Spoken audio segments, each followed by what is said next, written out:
up, you guys? Welcome back to Seed and Sparrow Homestead. Today we're just gonna hang out for the afternoon. It is a snowy, very cold day. The wind is picking up, the wind chill. It's like really cold out there. So we're gonna think of warmer days and we're gonna start some seeds. I'm so excited. It's finally here. We're gonna work on winter sowing some things in some jugs. This is the first time I'm doing this, but there's a few varieties I have that I think would really benefit from this winter sowing method. So we're gonna talk about that. And then I'm gonna take you guys through like how I decide when to start things. There's a few things we're gonna start today for growing indoors. And then I might show you guys like the supplies I have, my grow light setup in case you're wanting to start on this. I'm not gonna go into like a ton of detail with seed starting. I have a pretty in-depth video on that from last year that I can link on the screen and down in the description that'll help you out with the details there. So the first thing I wanna do, I gotta go and rinse these out. I mean, they've been rinsed, but they did have milk in them, so I just wanna make sure that they're scrubbed. So the first thing I'm gonna do is I'm gonna grab a knife and we're gonna cut these in half. I'm gonna leave a little piece here attached where the handle is, so it's kind of like a lid then that is on a hinge. So I'm gonna cut these and then I'm gonna scrub them. We do not need the lids, so these will get recycled. So let's get to work on that. I just grabbed an old knife here. I'm gonna start here, like around the halfway mark. Does not have to be super precise. We're just gonna be taping these back together. I don't wanna go all the way through. I wanna leave this little bit right here as a hinge. And then perhaps I should have done this part first because it's not quite as stable. We're gonna make some drainage holes. That is important. Don't forget to do that. Yeah, it would have been better to do this first. Let's do that first next time. All right, so for this one, we're gonna do the holes first. It's a bit more stable. Start cutting again. So you do want to make sure that you're using containers that are at least, you know, like transparent. Like I had some orange juice jugs that were a bit more white, more opaque.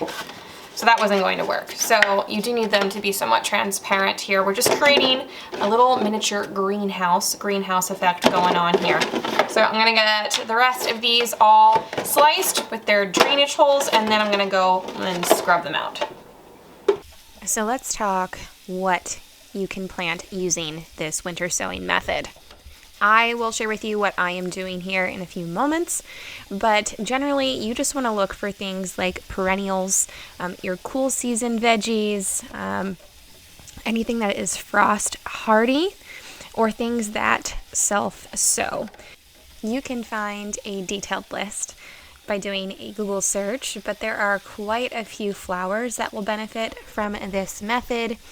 All of your leafy greens and the brassica family will really benefit from this. So your cabbage and kale, broccoli, cauliflower, Brussels, they'll do really well. Now, even though something like a carrot is a cool weather crop, they don't love to be transplanted, so I wouldn't recommend those. However, beets might do well, your onions and leeks, and there are some herbs that would benefit. So I'm just using some potting mix that I'm going to pre-moisten here. You want it to be able to hold its shape, but you don't want to be able to squeeze it and have water drip out of it. You can just use seed starting mix, although that might dry out a little bit faster. And I want this to be as hands-off as possible, so I'm going to stick with the potting mix here. We're going to rely on the moisture that naturally occurs outside, as well as the sunlight and the temperature.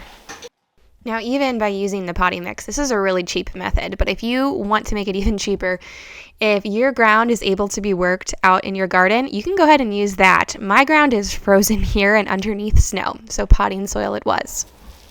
So you want it to be able to hold its shape, but it should not be dripping water out of it. That's just dirt coming out of it, but it should not be dripping any water. This method shouldn't really require any maintenance unless you go through like an abnormally dry period during your winter months. Here we get a decent amount of rain and snow, so these should be fine, but do keep an eye on them just in case they do dry out. So we're going to get these filled, get some seeds planted, and get them taped up.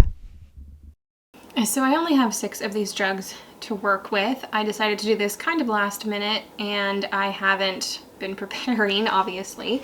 So as I get more jugs, I might continue to do this for a little while. There's some other things that I think would benefit from it that I just don't have room for right now. So let me tell you what I am going to do. I'm gonna do some larkspur. I have 2 different varieties. I have a dark blue and a white. And then I have an assortment of snapdragons. Snapdragons will do really well with this method. And I have 5.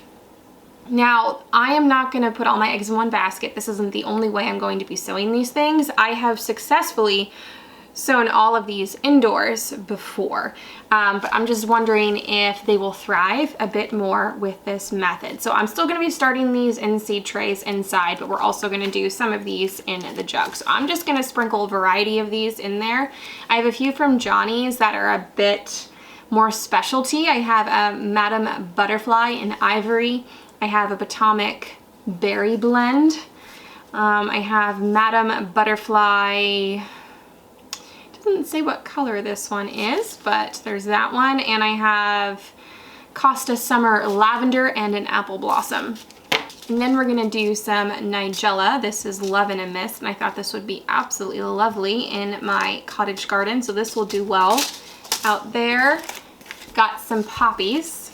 I have tried sowing poppies, just sprinkling them out really early spring, like right in February, and they never germinate or do anything for me. So I'm gonna try and do it in a bit of a controlled environment here in these makeshift greenhouses and see if it works better.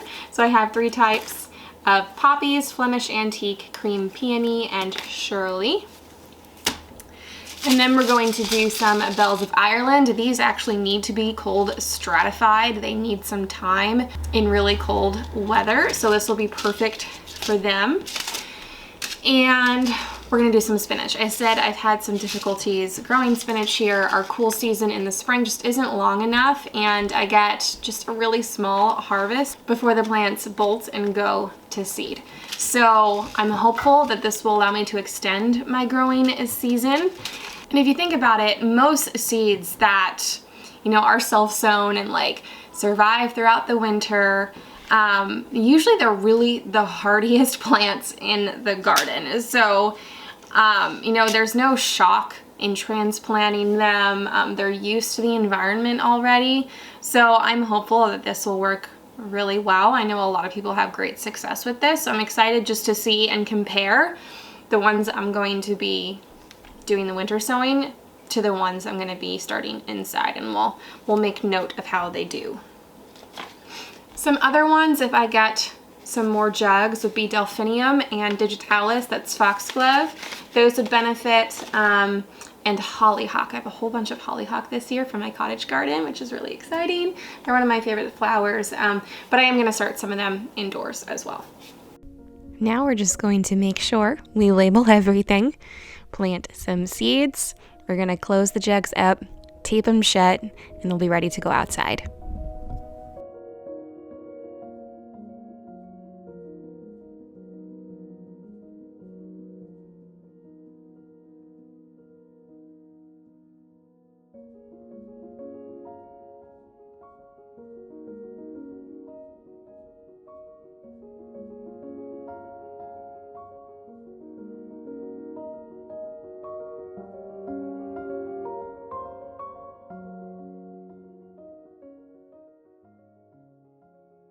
So I just wanted to briefly show you all how I kind of organize when I'm starting seeds. And I'll have some little post-it notes here, 6 weeks, 8 weeks, 10 weeks, 12 weeks, and then the date that I should sow them. My last frost in the spring is May 5th, so I'm just counting back. And then I also have a pile here for direct sowing after my last frost date. So a lot of your seed packets will say start indoors, 4 to 8 weeks, and then usually I'll just pick the number in between there and start them 6 weeks from my last frost.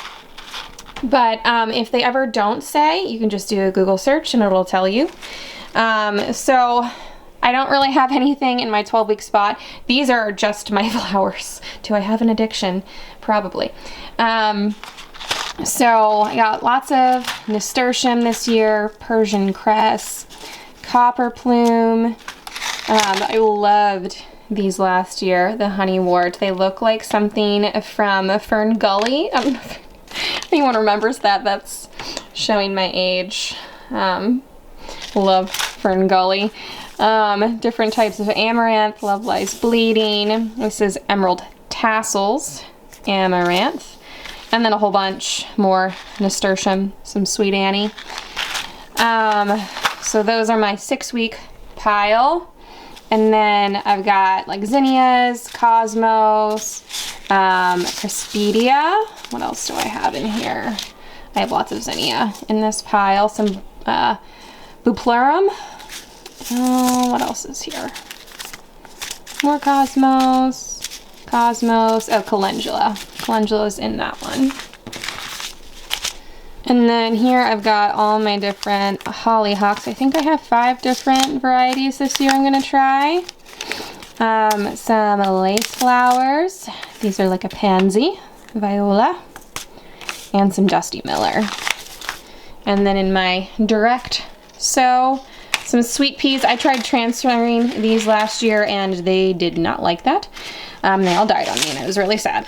And then all of my sunflowers. I think the rest here are sunflowers. All different varieties. So that's in my direct sow. Today we are going to start these from seed. These are some perennials and some Lisianthus, and these take forever to really establish, and some of them have really long germination periods. So always keep that in mind when figuring out when to start them. Some of these can take like close to a month. And this one, which is beautiful, I've successfully grown it once. It's really hard to get to germinate. It can take up to 60 days to germinate. It's wild, but it is worth it if you can get it to germinate. You have to be really consistent in keeping the water, what am I trying to say? The moisture level where it needs to be. So I've got Lisianthus, the Kiss Me Over the Garden Gate, and some Delphinium and Foxglove that we're gonna start today. So like I said, I will link last year's video on seed starting that goes really in depth, and I will also link all of the things I am using this year. Over the years, I've tried to invest in things that are gonna last a really long time. I have a whole bunch of tags in here. I don't know what my children are doing, but it sounds suspicious. So these are my Bootstrap Farmer trays. I love these. I have a whole bunch of them. I think I have 20 plus. I use these for soil blocking, and for also putting in some of the seed starting cells, and I have some of their other containers as well. But this year I am going to be using, these are cells from Epic Gardening, and I can already tell I'm going to be obsessed. These things are so well made. I was like totally shocked when I took them out of the box. They support my entire body weight. I'm not going to tell you how much I weigh, but it's a decent amount. But yeah, like these are designed so well. They have slits here for air pruning of the roots. They have an awesome hole right here so that you can easily pop it out because you're not going to squeeze these. These guys are solid. But I love this size. I think this is the 3-inch depth. But these are going to be absolutely perfect for my tomatoes and my peppers, so I'm really excited to use these. And then I also got these smaller 6 cells. So these are the 4 cells that I think are 3 inches deep. And then these are the 6 cells. These are about maybe 1.5 inches, 2 inches. But I thought these would be perfect for a lot of my herbs, some flowers, some other things that, you know, the roots don't need as much space, or I'm going to be starting them closer to my last frost date. But I'm really excited to use these. The quality is amazing, and I know it's going to last me probably my lifetime. So that's really cool. I'm excited to use those. I also got some really nice grow bags from Epic Gardening. Like I said, like 2 videos ago now, I think, about my garden plan. I'm gonna do sweet potatoes in grow bags just so I can control their location a bit more and the soil quality. So they have really high quality grow bags. These are like double lined, and the ones I had used previously didn't even last the whole season. They just started to disintegrate on me. And I think they're all really reasonably priced. I think it was a 5-pack for like $15. So really nice, sturdy ones that are not going, you know, to give out on me in a year. These should last quite a long time. So I got this size, which I think is the 5-gallon, and I got some 10-gallon as well. The other thing I got from Epic Gardening is some of their birdies beds. So I have 2 more raised beds that are going to go into the medicinal herb garden over here to the left of the house, which we'll build after, obviously, there's no snow on the ground and it's a bit warmer. But I'm excited to use their beds. And I also picked up some of their botanical interest seeds. I have a few here that we're going to start at some point, not today. But I got some tomatoes. I got an eggplant. It looked so cool. It's jewel eggplant, and they're like, there's these small. Mommy. Is it gonna focus? Hold on, my child needs me. Mommy. Okay, child has been taken care of, but here are these little jewel eggplants. They're like mini eggplants, and I do love an eggplant parmesan, and this is something I thought I could grow in like a little pot. So here's hoping that I can actually consume these by the time they're ready. But got those. And then the tomatoes I got were just some Romas. I'm just adding to my paste tomato collection. And then I got these Casperita pumpkins, like little miniature white ones. Is it gonna focus on it? There. Last year I grew Jack Be Little pumpkins, little orange pumpkins up and over a trellis that looked really cool. So I think I want to try some of these white ones. So yeah, Botanical Interest is owned by Kevin at Epic Gardening. So you can look at all of their seeds on the Epic Gardening website. And I have a discount code, which I'll put in the description and on the screen here. If you guys are in the market for any of these things, I honestly totally recommend them. And I know I haven't used them yet, but I can tell they're gonna be awesome. I'm really excited about using them. So this here, and I've got this stack and this stack. This is just what I'm starting with. So I'll use these up. I'll use some of my Bootstrap Farmer. I still love my Bootstrap Farmer. I am just noticing they're not quite as well built as these are. I think these are gonna last much longer. I've had a few of my Bootstrap little pots crack on me. Now they are going on 4 years old, so I still say that's pretty good. So nothing wrong with Bootstrap Farmer, I still love them. And then I am going to be soil blocking again this year. I really liked that. Last year, I think all of the starts that I did in the soil blocks, I think they did better than the ones I had in pots. And I really just think that's because, you know, like of the air pruning of the roots, and I could just tell when they needed water a bit better. I mean, you figure that out over the years, but it was just kind of nice. You could see right away when it was dry all the way down, really easy to water. So I just really liked using them. So anywho, let's just start some seeds. So for seed starting and the soil I choose, I try to stick with organic blends. I usually go for the potting mix. I just like them a bit better than the seed starting. Like I said before, seed starting can tend to dry out a bit faster, and the seed starting blends have nothing in them to continue to feed those seedlings, so you have to be aware of that. Now, I have mixed my own seed starting blend in the past. I shared a video on that last year. I can link below. But quite honestly, I don't have time for that. This year, I didn't have the energy to look for all of the ingredients and purchase them. I just wanted quick and simple. That's just where I'm at right now in life. So I just went and I purchased some potting mix.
Now, some of these seeds are pretty tiny. Some of them are actually coated to make them a bit easier to handle.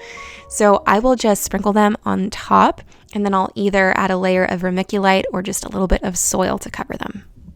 Okay, we're in my dingy basement, and I still have paper down from when I was curing potatoes in here. Here's my little grow light set up. This is not a fancy shelf or anything. I think it was $60 at Target about 6 years ago now, so now it's probably like $100. Just a 5-tiered wire shelf, and I don't really buy into the whole grow light, marketed thing. These are just shop lights. I think they ran me $30 a piece, and there's 2 per shelf. I don't use super special light bulbs. I do find the daylight bulbs with the highest lumen and Kelvin count that I can find. So I think these are 5,500 lumen and 3,000 Kelvin. And then I do have them on chains here, adjustable chains that I can, raise or lower as needed with the plant's growth. But this has served me really well. Not like a super huge investment. I've seen way nicer growing stations, but this works just fine.